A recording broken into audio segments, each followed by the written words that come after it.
నమస్తే, welcome to our channel. దేశ అత్యున్నత సర్వీస్ ఐఏఎస్ ఐపీఎస్ మరి ఈ రోజుల్లో చూసుకున్నట్లయితే అమ్మో ఐఏఎస్ అమ్మో ఐపీఎస్ అన్నంత వరకు వచ్చింది. మరి తాజాగా జరిగినటువంటి సంఘటనే దీనికి ఉదాహరణ. ఏపీ ఐఏఎస్ ఒక వ్యక్తి వివాహేతర సంబంధం పెట్టుకుని ఆమెను చంపేయడం ఎంతవరకు కరెక్ట్? ఇకపోతే ఈ ఐఏఎస్లు ఐపీఎస్ల పైన అవినీతి మరకలు కానివ్వండి, అభియోగాలు కానివ్వండి, ఇప్పుడు ఇటువంటి చర్యలు కానివ్వండి, ఏ విధంగా చూడాలి? వీటన్నిటిని కూడా డిస్కస్ చేయడానికి మనతో పాటుగా ఉన్నారు senior journalist doctor Vadlamani Kanakadurga గారు. నమస్తే అండి మేడం.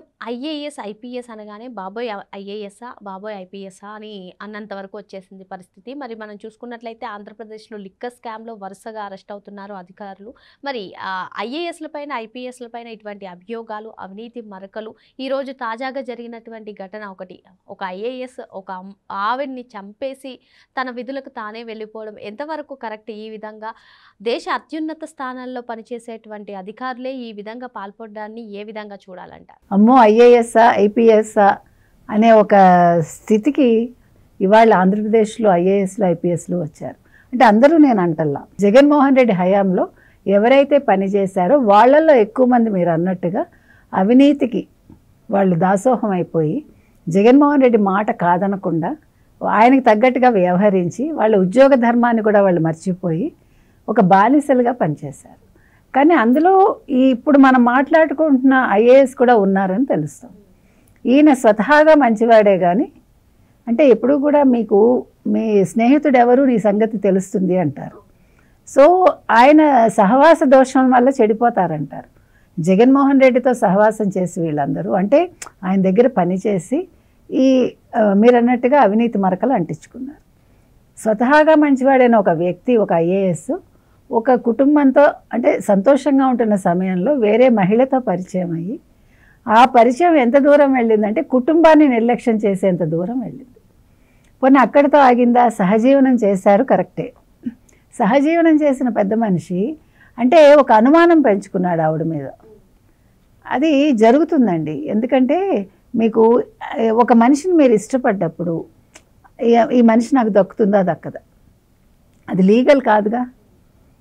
ఎప్పుడూ కూడా ఇల్లీగల్ సంబంధాల్లో ఇలాగే ఉంటుంది ఎక్కువ శాతం.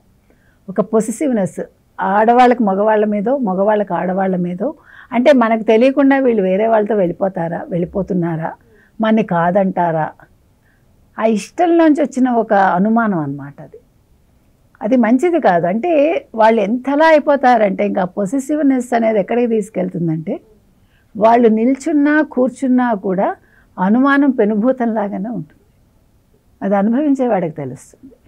సో దాంతో ఏం చేస్తారు వాళ్ళు, ఇటు విధి నిర్వహణలో సక్రమంగా చేయలేరు, అటు ఇంటి మీదే దృష్టి ఉంటుంది.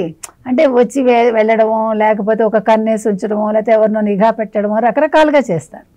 దీంతో రోజు వాగ్వివాదాలు జరుగుతూ ఉంటాయి. నేను లేనప్పుడు ఎవడొచ్చాడు, ఎవడెళ్ళాడు, నిజంగా పాప ఎవరు వచ్చి ఉండకపోవచ్చు, కొన్ని సందర్భాల్లో వస్తారు మామూలుగా కూడా. అంటే సొంత అన్నగారు వచ్చినా కూడా వాళ్ళు భరించలేరు. అసలు అనుమానం ఉండేవాడు అలాగే ఉంటాడు.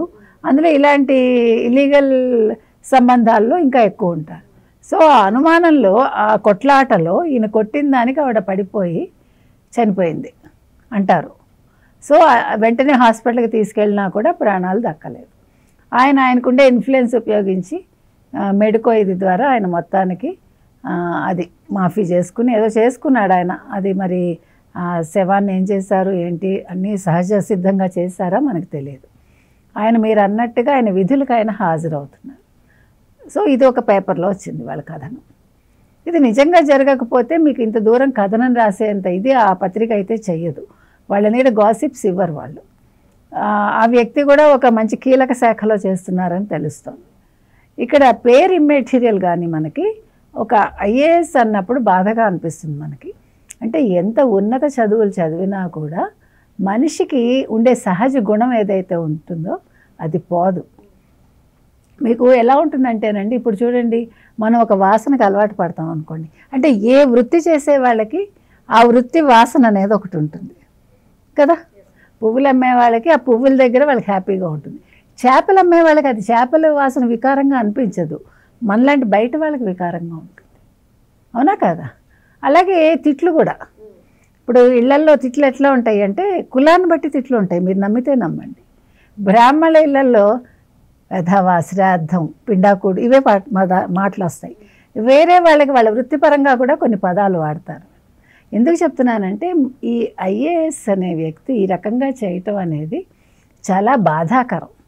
అసలు మనం ఇలాంటి సంబంధాల్లోకి వెళ్ళకూడదు. నన్ను అడిగితే ఆకర్షణలు ఉంటాయి, ఆ ఆకర్షణల నుంచి తప్పించుకోగలగడమే నీ గొప్పతనం, అవునా కాదా?